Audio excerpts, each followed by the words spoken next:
Voltaire est un philosophe des Lumières. Il est connu pour ses contes philosophiques, comme Candide ou comme l'Ingénu, mais aussi pour ses prises de position, notamment dans l'affaire Calas, ou par ses lettres philosophiques où il vient comparer l'Angleterre et la France. L'Ingénu est un conte philosophique donc, qui présente un Huron, c'est-à-dire un Indien du Canada, qui découvre le mode de vie européen. Et dans l'extrait que nous avons à étudier, le Huron est amoureux de Mademoiselle de Saint-Yves, ce qui est un amour réciproque, et il y a une incompréhension sur les promesses qu'ils se sont échangées. À peine l'Ingénu était arrivé, qu'ayant demandé à une vieille servante où était la chambre de sa maîtresse, il avait poussé fortement la porte mal fermée et s'était lancé vers le lit. Mademoiselle de Saint-Yves, se réveillant en sursaut, s'était écriée « Quoi, c'est vous ? Ah, c'est vous, arrêtez-vous, que faites-vous » Il avait répondu « Je vous épouse », et en effet il l'épousait si elle ne s'était pas débattue avec toute l'honnêteté d'une personne qui a de l'éducation. L'Ingénu n'entendait pas raillerie. Il trouvait toutes ces façons-là extrêmement impertinentes. Ce n'était pas ainsi qu'en usait mademoiselle Abacaba, ma première maîtresse. Vous n'avez point de probité, vous m'avez promis mariage et vous ne voulez point faire mariage. C'est manquer aux premières lois de l'honneur. Je vous apprendrai à tenir votre parole et je vous remettrai dans le chemin de la vertu. L'Ingénu possédait une vertu mâle et intrépide digne de son patron Hercule dont on lui avait donné le nom à son baptême. Il allait l'exercer dans toute son étendue lorsqu'au cri perçant de la demoiselle plus discrètement vertueuse accourut le sage abbé de Saint-Yves avec sa gouvernante, un vieux domestique dévot et un prêtre de la paroisse. Cette vue modéra le courage de l'assaillant. « Eh, mon Dieu, mon cher voisin, lui dit l'abbé, que faites-vous là ?»« Mon devoir, répliqua le jeune homme, je remplis mes promesses qui sont sacrées. » Mademoiselle de Saint-Yves se rajusta en rougissant. On amena l'Ingénu dans un autre appartement. L'abbé lui remontra l'énormité du procédé.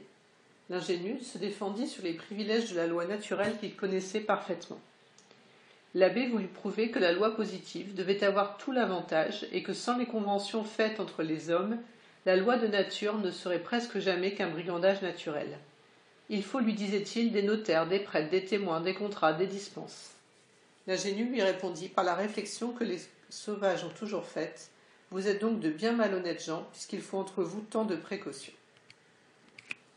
Nous allons nous demander ici comment Voltaire évoque de manière plaisante la question de l'homme naturel. Si on observe le texte, on peut remarquer que dans un premier temps, le narrateur présente le contexte narratif. Puis, dans le deuxième paragraphe, nous notons l'incompréhension du personnage de l'Ingénu, qui n'a pas la même définition du terme de mariage. Le troisième paragraphe est marqué par l'arrivée de l'abbé et d'autres personnes en même temps, pour aboutir dans un quatrième temps à une réflexion philosophique. Le début de notre texte vient donc présenter le cadre narratif de ce passage avec des repères spatio-temporels. L'histoire se situe à peine l'Ingénu était arrivé, donc à l'arrivée de l'Ingénu dans la chambre de Mademoiselle de Saint-Yves. Cette chambre d'ailleurs, on l'évoque à travers le lit, ou la chambre de sa maîtresse dans la première phrase. Notre premier paragraphe marque un certain nombre de mouvements, d'actions. On voit que l'Ingénu arrive, il a poussé la porte mal fermée, il s'est élancé vers le lit, plus loin, Mademoiselle de Saint-Yves s'est débattue. Donc nous avons ici toute une série de verbes d'action qui sont marqués. Et tous ces verbes d'action peuvent renvoyer une sorte de comique de geste dans cette réaction exagérée du personnage de l'Ingénu. Pour rendre le récit plus vivant, le narrateur utilise également un passage au discours direct, puisqu'on voit les réactions de Mademoiselle de Saint-Yves. Elle s'écrie, donc ici on voit une réaction forte, qui est marquée également par toute une série de points d'exclamation et de répétition. Quoi, c'est vous, ah, c'est vous, arrêtez-vous, que faites-vous? Donc la répétition du pronom personnel vous ici. C'est un dialogue aussi qui est représenté, puisque nous avons la réponse de l'Ingénu qui est donnée ici dans ce paragraphe. Et cette réponse marque en fait toute l'ambiguïté qui va être au cœur de notre extrait. C'est-à-dire que pour les deux personnages de l'Ingénu et de Mademoiselle de Saint-Yves, la notion de mariage est différente. Il avait répondu « Je vous épouse » et en effet il épousait. En effet, pour l'ingénu, épouser et correspond au fait d'échanger une promesse et ouvre le droit ensuite à des relations y compris sexuelles, là où la notion de mariage pour Mademoiselle de Saint-Yves est une notion contractuelle et religieuse.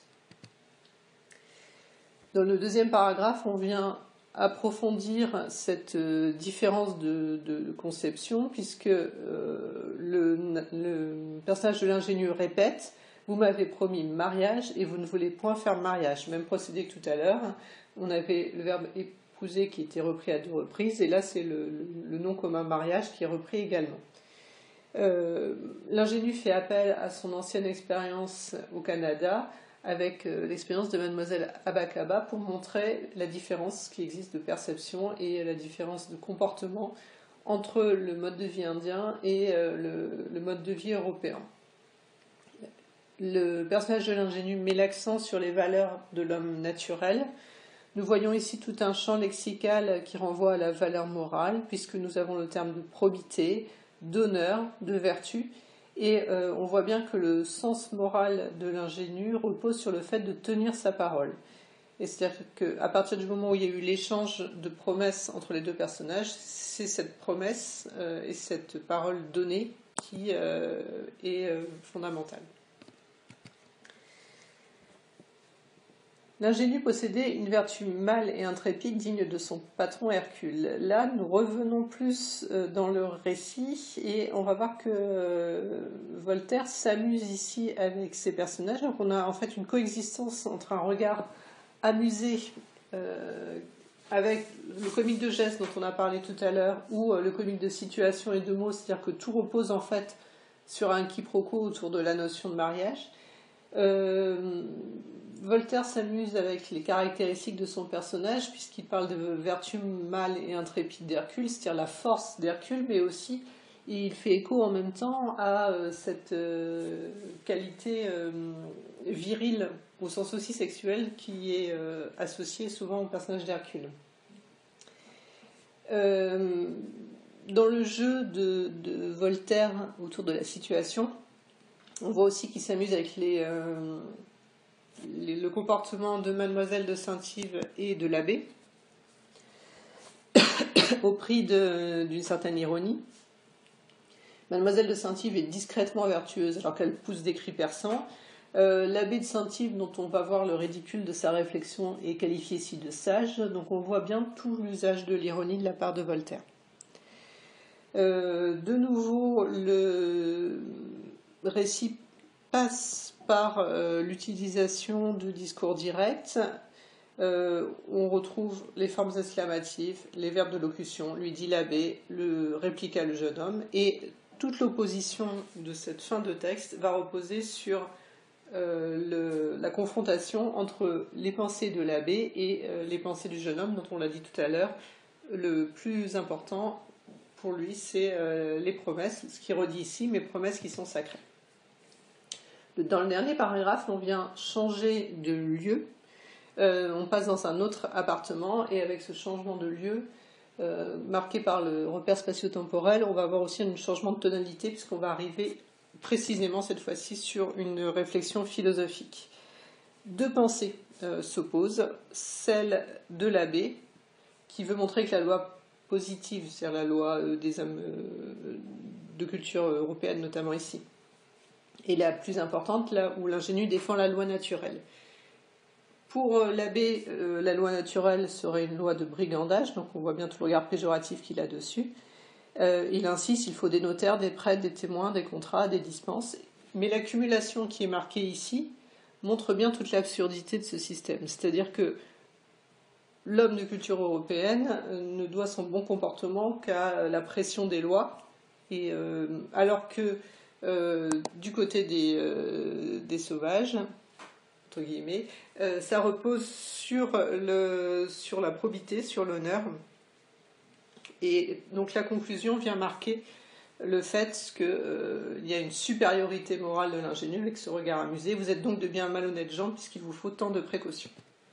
En conclusion, ce texte est donc représentatif d'un conte philosophique, Voltaire fait un récit vif et plaisant, en utilisant toute une série de formes de comique, et en même temps il amorce une réflexion sur l'opposition entre l'homme naturel et l'homme culturel, en se moquant notamment de tout ce qui est loi religieuse.